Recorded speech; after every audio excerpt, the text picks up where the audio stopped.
하나님 말씀 구약성경 107쪽 출애굽기 17장 1절에서 7절까지 말씀입니다. 함께 봅니다. 이스라엘 자손의 온 회중이 여호와의 명령대로 신광야에서 떠나 그 노정대로 행하여 르비딤의 장막을 쳤으나 백성이 마실 물이 없는지라. 백성이 모세와 다투어 이르되 우리에게 물을 주어 마시게 하라. 모세가 그들에게 이르되 너희가 어찌하여 나와 다투느냐? 너희가 어찌하여 여호와를 시험하느냐? 거기서 백성이 목이 말라 물을 찾으매 그들이 모세에게 대하여 원망하여 이르되 당신이 어찌하여 우리를 애굽에서 인도해 내어서 우리와 우리 자녀와 우리 가축이 목말라 죽게 하느냐? 모세가 여호와께 부르짖어 이르되 내가 이 백성에게 어떻게 하리이까? 그들이 조금 있으면 내게 돌을 던지겠나이다. 여호와께서 모세에게 이르시되 백성 앞을 지나서 이스라엘 장로들을 데리고 나일강을 치던 내 지팡이를 손에 잡고 가라. 내가 호렙산에 있는 그 반석 위 거기서 내 앞에 서리니 너는 그 반석을 치라. 그곳에서 물이 나오리니 백성이 마시리라. 모세가 이스라엘 장로들의 목전에서 그대로 행하니라. 그가 그곳 이름을 마사 또는 무리바라 불렀으니 이는 이스라엘 자손이 다투었음이요 또는 그들이 여호와를 시험하여 이르기를 여호와께서 우리 중에 계신가 안 계신가 하였음이더라. 아멘. 여기에 반석은 누구를 지칭하는 것이다 하였습니까? 예수님을 지칭하는 것이다 했죠. 모세가 지금 하나님을 치는 것이다는 이런 표현을 여기서 쓰고 있습니다. 참 보기 드문 표현입니다. 사람이 하나님을 친다는 것은요. 그렇지만 그것은 사실이죠. 신약에서도 보면 하나님을 사람이 쳤습니다. 채찍으로 쳤고 손바닥으로 쳤고 십자가에 못을 박아서 또 쳤습니다. 하나님이시지만 우리가 그분을 하나님으로 인정하지 않고 한 죄인으로 인정해서 우리 사람들의 손을 가지고 그 하나님을 친 것입니다. 그것처럼 모세에게도요. 모세가 하나님을 치라 이렇게 얘기하고 있습니다. 이 반석이라는 것은 이제 이 반석을 깨트리게 되어서 그 반석에서 물이 나오는 것이지 않습니까? 반석이 그대로 딱딱한 채로 굳혀져서 위에 뚜껑과 같이 덮여져 있으면 거기서 물이 한 방울도 안 흘러오죠. 하지만 그 반석이 깨트려져야지만 물이 올라오는 것입니다. 그러니까 물이 올라오기 위해서는 물로 그 백성들이 수혜를 입기 위해서는 반석은 손해를 봐야 되는 거예요. 백성들이 이득을 얻기 위해서는 하나님은 손해를 봐야 되는 겁니다. 그래야지만 우리들에게 그 물을 마실 수 있게 되는 것입니다. 이 반석을 그래서 별명을 붙인다면 희생의 반석이다 이렇게 붙일 수가 있겠어요. 왜냐하면 깨져야지만 우리에게 물이 공급되기 때문에. 여러분, 우리가 한 영혼을 구원하는데 그렇게 쉽게 되지 않습니다. 여러분들이 바위와 같이 여러분들에게서 그들에게 영원히 목마르지 아니하는 생명의 생수가 전해지도록 하기 위해서는요. 여러분들이 깨트려져야 됩니다. 자기가 깨져야 돼요. 내가 그대로 잊고서는요. 여기서 물이 나올 수가 없어요. 물은 있죠. 바위 밑에 물은 있죠. 물은 얼마든지 저장되어서 흐르고 있죠. 하지만 바위가 뚜껑처럼 막고 있어서요. 이것이 치워지든지 깨어지지 아니하면 여기서는 물이 한 방울도 얻을 수가 없습니다. 우리들도 우리가 가지고 있는 것이 있습니다. 하지만 그것 하나님 앞에서 깨트려져야지만 그래야지만 주님께서 그 사람을 통해서 생명의 물이 흘러가게 하시는 것입니다. 우리에게 가지고 있는 옥합과 같은 것이 있습니다. 귀한 것들이 있죠. 어떨 때는 우리에게 그것을 깨트리라 할 때가 있습니다. 그럴 때 우리들은 주저하지 아니하고 그걸 깨트려야 돼요. 그래야지만 그로 인해 가지고 생명이 다시 솟아날 수가 있는 것입니다. 이 자리에는요. 하나님이 서실 자리가 아니고 사실은 우리가 서야 될 자리입니다. 심판의 자리거든요. 깨트려진다는 것은 심판을 얘기하지 않습니까? 거기서 우리가 심판받아야 되는데 거기서 우리가 심판이 안 되고 하나님이 심판의 대상이 되신 것입니다. 나를 대신해서 거기서 깨진 반석이 되신 것입니다. 이 반석은 어떻게 되었습니까? 물론 이 반석은 어디 있는 반석이다 하겠지만 미리 이 르비딤에 있는 사람들에게 물을 공급하기 위해서 하나님이 예비시켜 주신 그런 반석입니다. 미리 반석을 준비시켜 주신 거죠. 아브라함이 자기 아들을 죽이려고 산으로 올라가서 그 모리아라는 산에 올라가서 그 자녀를 죽이려고 할 때도 죽이려고 자기가 작심했더니 정말로 죽이려고 했으니까 하나님께서 그를 위해서 제물을 미리 준비해 두셨어요. 그래서 그 제물로 자기 아들을 대신하게 하셨습니다. 그처럼 미리 준비되어 있는 곳이죠. 그곳에서 이제 셈을 통하여서 그들을 먹이시기 위해서 준비되어 있는 반석이다 할 수가 있겠습니다. 6절에 보면 너는 그 반석을 치라 이렇게 얘기하고 있습니다. 쳐야 되는 것입니다. 깨트려져야지만 되는 것이죠. 그래서 우리가 지난주에 살펴본 대로 여기서 친다는 이 말과 맞는다는 이 말이 같은 어원에서 나온 것이다 설명을 드렸어요. 여기 두드려서 치는 거 하고요. 이렇게 누군가가 가해해서 내가 폭력을 당하는 맞는 거 하고요. 같은 어원에서 나온 것입니다. 그러니까 반석을 때리는 것은 마치 우리가 주님을 때리는 것과 같은 그분을 치는 것은 우리가 그분을 쳐내는 것 같은 맞는 것은 때리는 것과 같은 이런 것으로서 성경을 얘기하고 있는 것입니다. 주님이 우리를 위해서 십자가에 고난을 당하시기 직전에 반석이신 주님께서 철저하게 자기가 깨어지시는 모습을 이 르비딤의 반석에서 물이 나오는 이 장면으로 우리들에게 대신 설명하고 있다. 우리는 볼 수가 있겠습니다. 그래서 바울 사도는 말하기를 그 반석은 곧 그리스도시다. 이렇게 분명하게 설명을 하고 있습니다. 그 반석은 그리스도이시다. 근데 그 반석에서 뭐가 나왔어요? 샘물이 나왔죠? 샘물이 쏟아져 나왔습니다. 이것은 이스라엘 백성들에게 필요한 샘물입니다. 이 샘물이 나온 것은 그 백성들의 목을 축이기 위해서 필요한 것입니다. 그래서 하나님께서는 이 샘물을 통해서 우리들에게 베풀어 주시는 이 구원이 어떤 것인가를 다시 한번 설명하고 있는 것입니다. 자기가 깨트려져서 백성들을 목 축이도록 하기 위해서 그들을 위하여서 샘물을 나오게 하여 주시는 그러한 모습입니다. 이 샘물을 우리가 몇 가지로 좀 생각해 보려고 합니다. 이 샘물에서 주는 의미를 몇 가지 한번 떠올려 본다면 이 샘물은요, 첫째로 우리가 생각할 것은요, 은혜의 샘물입니다. 이건 성경에 나오는 말이 아니고 그냥 별명을 붙인 겁니다. 은혜의 샘물입니다. 왜 은혜의 샘물이라고 하느냐? 이스라엘 민족들이 이곳에 와서요, 지금 제일 먼저 했던 것은 무엇이냐면요, 그들이 모세와 다투는 것이었습니다. 무슨 문제가 우리가 발생되어지면요, 그 문제를 어떻게 해결할 것인가 머리를 맞대고 지혜를 구해야죠. 주님 앞에 엎드려서 기도해야죠. 이 일을 하나님이 어떻게 다루어 갈 것인지 하나님께 이 일들의 섭리에 대하여서 내어 맡겨야죠. 그러니까 우리 일의 근거를 주님의 섭리에 둬야 되죠. 그분의 인도하심을 따라야 되죠. 그러나 이들은 뭐부터 했냐면 모여서 싸우기부터 했어요. 다투기부터 한 것입니다. 능력이 없고 힘이 없고 또 거기에 대해서 마음의 여유가 없으면요, 싸움하게 됩니다. 싸워요, 서로. 근데 한쪽이 여유가 있고 그럴 만한 넉넉한 힘을 갖고 있는 사람이면 싸우지 않습니다. 차분하게 생각을 가다듬고 무엇부터 해야 될 것인지 마음에 하나씩 일을 정리해 나가기 시작하죠. 근데 이들은 그 일을 해결할 힘도 없고 해결해 보지도 못하고 해결할 수도 없고 하니까 그냥 싸움부터 시작한 거예요. 이게 네가 잘했다, 내가 잘했다, 네 때문이다, 나 때문이다 하고 막 모세한테 손가락질하고 그러면서 막 싸우기 시작한 것입니다.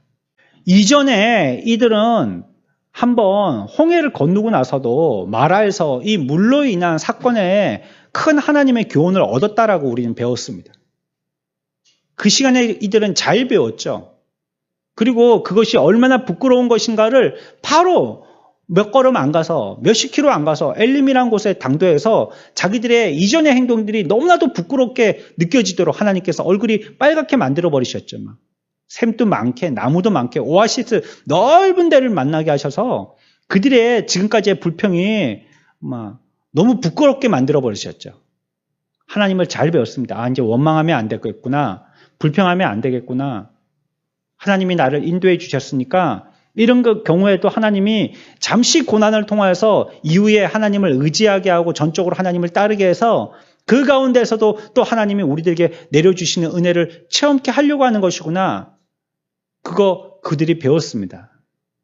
그러면 우리가 이 광야의 첫 발을 디딘 것과 그리고 이후에도 우리가 가나안 땅까지 가는 모든 여정에 하나님이 이와 같은 홍해를 건너는 것과 같은 아니면 출애굽에서 나올 때처럼과 같은 하나님의 지속적인 은혜가 될 것이라고 이들은 생각하고 믿었어야 돼요.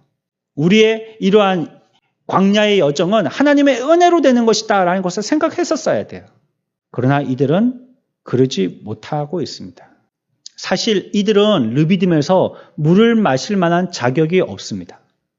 여기서 처음에 하자마자 하나님께 야곱과 같이 예배를 했다든지 찬양을 했다든지 다윗과 같이 막 춤을 췄다든지 할렐루야 하나님 앞에 영광을 돌렸다든지가 아니라 르비딤에 도착하자마자 한 것은 그들은 하나님을 원망불평하고 하나님을 시험한 것이었습니다.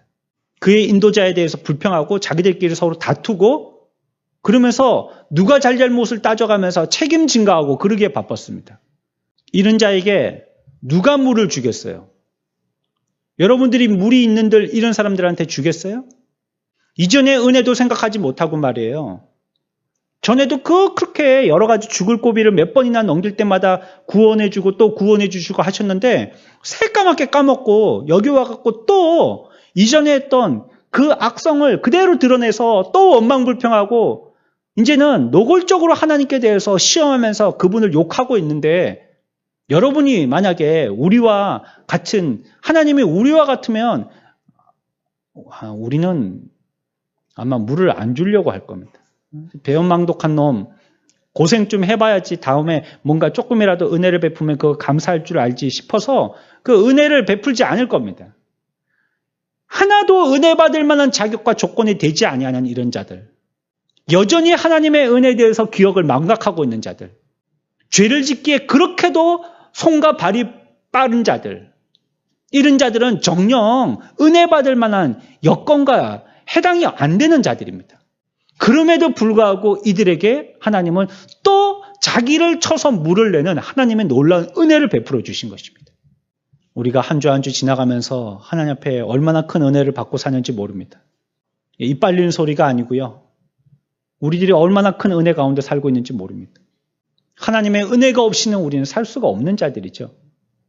그건 이미 받은 은혜 가지고도 어떻게 사용할 줄도 지혜를 가지고 해야 되겠지만 또 그때그때마다 우리들에게 주어지는 환경은 너무 급변하고 다변화되어 있어서 이거를 내가 미리 공부해서 예상 문제 가지고 시험 치러 갔다가는 그 문제가 하나도 나오질 않는 거예요. 요즘 수능 치는 아이들 열심히 공부했지만 국어교과서 달달 외운다고 그거 갖고 시험 칠 수 있어요? 선생님들이 문제를 내는데 어디 소설책에서 내고 어디에서 문자 내고 여러 가지 각색해서 드라마도 내고 막 그러니까 말이죠. 사설도 내고 막 그러니까 그거 갖고만 다 안 되는 것처럼 우리도 하나님이 베풀어 주신 이미 주신 은혜 가지고도 살지만 내가 그 받은 은혜 가지고 어떻게 이것 가지고 이대로 하면 되겠다 싶어도 우리에게 주어지는 일들은 우리가 굉장히 전장에서 전쟁을 치르기 위해 안 좋은 환경이 있는 거예요. 마른 땅에서 비도 안 오고 쨍쨍할 때 총 쏘는 거야. 가만히 있어갖고 엎드려서 숨 고르고 총 쏘면 그거야 어쩌다가 한 발씩 맞겠죠. 근데 지금은 폭탄도 옆에서 떨어지고 비도 오고 밤이고 또 우리들은 수적으로 열세고 우리는 밑에서 위를 쏴야 되고 탄도 별로 없고 막 이렇게 위기 가운데 있으면 그러면 굉장히 총 쏘기가 어렵지 않겠어요? 우리의 신앙의 환경이 그렇다는 겁니다. 역경 가운데 우리는 신앙생활을 하고 있어요. 그렇기 때문에 우리들은 더욱더 성령님을 의지하고 그분의 은혜가 필요한 것입니다. 주님 앞에 은혜를 구해야 하는 것입니다. 간구해야 하는 것입니다. 힘들고 어려울 때일수록 더욱더 하나님을 의지해야 하는 것입니다. 이들은 사실 르비딤에서 물 한 방울 혓바닥에 댈 자격이 없는 자들입니다. 그러나 하나님이 이들에게 물을 반석을 쳐서 자기의 몸을 깨뜨려서 모세에게 자기를 치라 해가지고 자기를 쳐서 거기서 물이 나오게 해서 그들로 목을 축이게 해주셨어요. 그러니 이게 은혜가 아니고 뭡니까? 오히려 심판받아야 할 자리에 심판의 대상은 하나님이 되어 계시고 심판을 통하여서 수혜를 받는 것은 백성이 되게 하셨다는 겁니다. 사실은 심판의 자리에 우리가 서야 되고 심판장의 자리에 하나님이 앉으셔야 되는 것이죠. 근데 그 주객이 전도된 겁니다. 거꾸로 된 것입니다. 그러니 여기서 먹는 물은 그냥 우리가 목을 축이는 그런 시원하다 하는 한 컵의 생수가 아니고 여기서 먹는 물은 보혈의 물인 것이에요. 은혜의 물인 것이에요. 생명의 물인 것이에요. 이들은요, 목이 타서 죽어도 마땅한 사람들입니다. 가람으로 죽어도 할 말 없는 사람들입니다. 자격이 없어요. 마실 자격이 없어요. 하지만 하나님의 은혜라는 것은 무엇입니까? 자격 없는 자들에게 주어지는 것 아니겠습니까?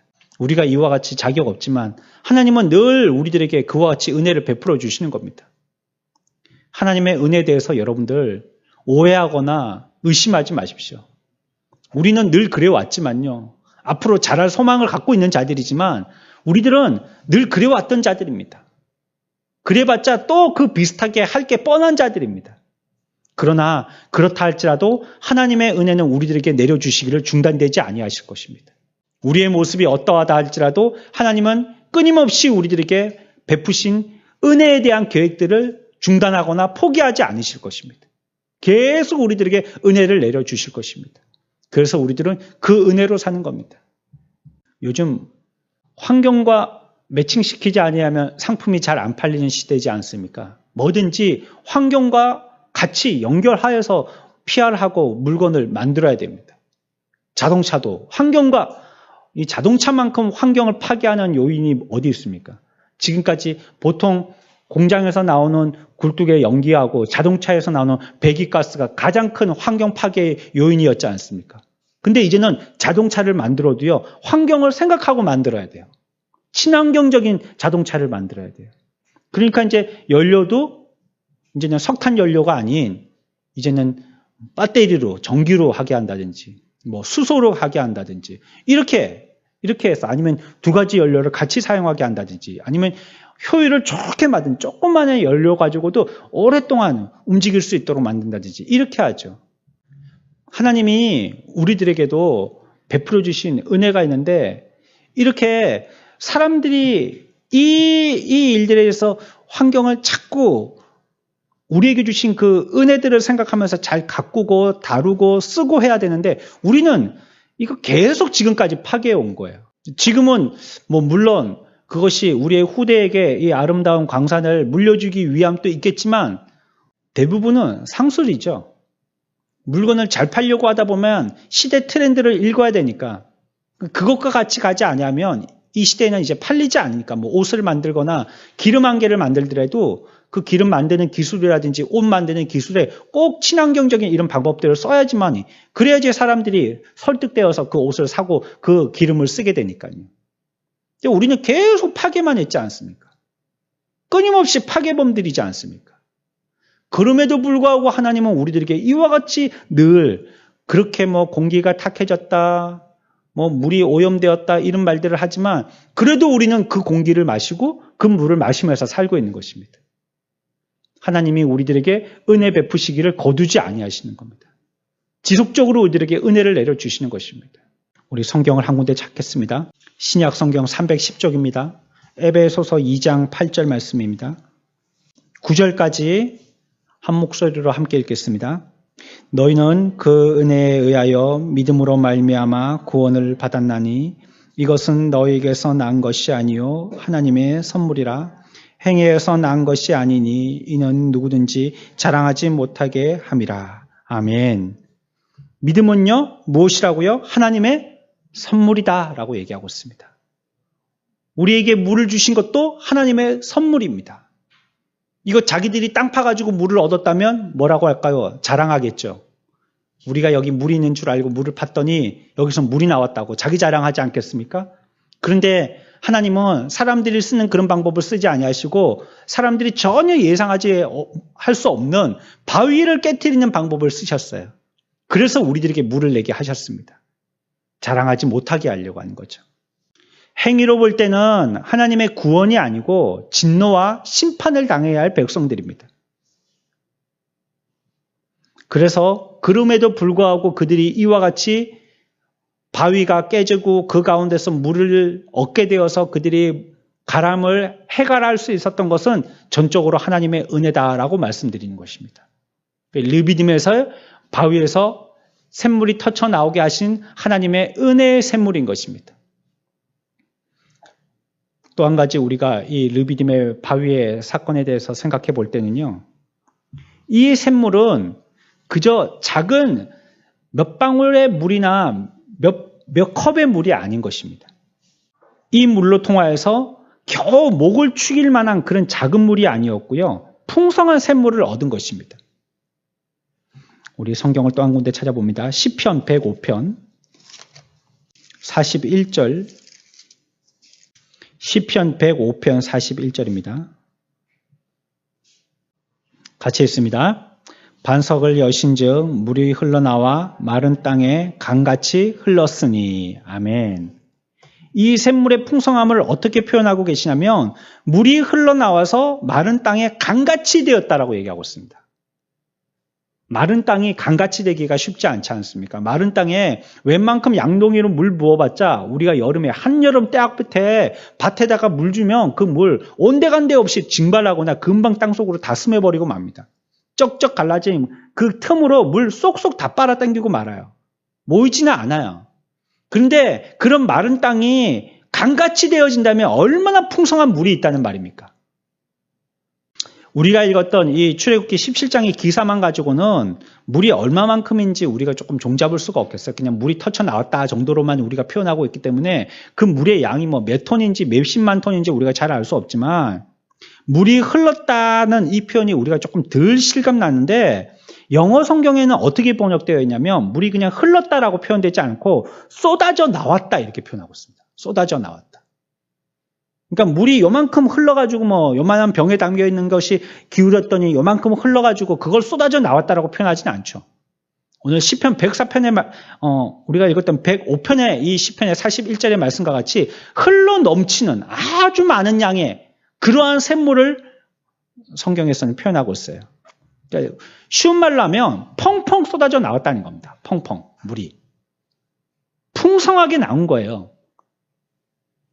우리 지금 이 옆에도 오늘까지인가 아마 저 기초공사를 다 한 것 같아요. 그래갖고 그 기초공사는 큰 뭐 탑처럼 생긴 그 중장비가 있다가 이제 오늘 그게 철수했는데 지금 한 석 주 동안 그거 했거든요. 막 깊이 전보산대 같은 거 있잖아요. 그거 막 파일 받고 또 이런 막 원통 기둥 같은 거 깊이 박아가지고 그 안에는 흙 떠내고 거기다 또 콘크리트 갖다 붓고 옆에다가 또 H빔 꼽고 막 이런 거 지금까지 했거든요.